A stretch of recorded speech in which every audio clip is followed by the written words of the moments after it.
This week on Americana Outdoors, we're joining Wade Middleton on yet another epic South African hunt with John X Safaris. Now, during our time here in the Eastern Cape of South Africa, we've had an absolutely thrilling journey, and it's one that we'll always cherish as we reflect on it fondly. But before we dive into Wade's next excursion, let's learn about what makes John X Safaris such a world-class outfitter to hunt with in South Africa. John X Safaris was started in 1983, so this year is actually our 40th year. Today is a 30,000 acre concession and growing, home to 24 different species, all naturally occurring. Starting at the top with Cape buffalo and giraffe as our biggest species, right down to the steenbok and common duiker. I think the journey is what makes it worthwhile. If it's work, you're never going to enjoy it the same way. And I think that we wake up in the morning and we are able to really enjoy what we do. You feel like you achieve something. You know, every hunt, every experience, you end up becoming a team.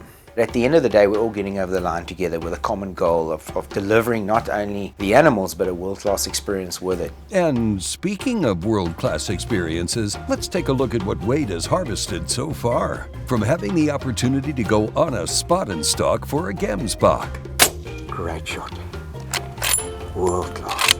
Well, that was a great stock, one I've got the dirt embedded into my hands for my flight trip home. I might not wash them. Perfect, perfect. To covering miles of ground for a massive mature water buck.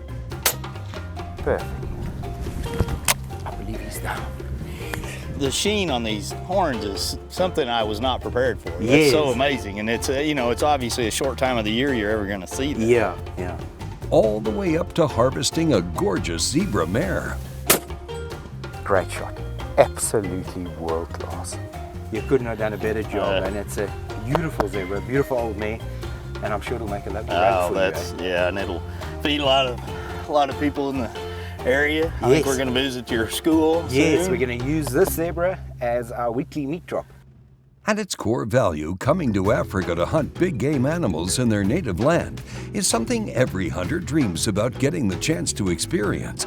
But once they're here with John X Safaris, hunters get the opportunity to be part of something bigger than themselves. And that's donating the meat of their hunts to the Carlisle Bridge Farm School, which provides nutritious lunches to the school children. When you look at efforts like this, all of it comes together through the funds of the hunters that support this part of South Africa that we're in. And without those, none of this exists. And I think that's something that is always lost by anti-hunters and people that don't understand it. And the hunters' funds, they're going to donate money back to it. They donate money to help make the funds. They're going to help donate a lot of their meat. If you like opportunities to help, this is one of those ones. I'm telling you, if you come to hunt South Africa, look at these guys' operation, or to heck, spend some time, donate some money to one of their charitable operations that they have over here, because, I mean, this is a group, in my opinion, what I'm seeing, they're trying to give something back to both the land and the people that are here on it. Beyond all of the hunting adventures and visiting the school that John X Safari supports through their sustainable hunting program, Wade and Angel also had an opportunity to explore other attractions that South Africa has to offer, like going on a safari to meet Mike the cheetah. We went up the mountain, the ranger got out 2 or 3 times, did his little telemetry thing, got the hits, and we were able to hike right up to it with everybody in our party and watch him. And to me, it looked like our house cats at home. He'd had a big night out partying, eating, and he was trying to take a nap, just waiting for us to move on.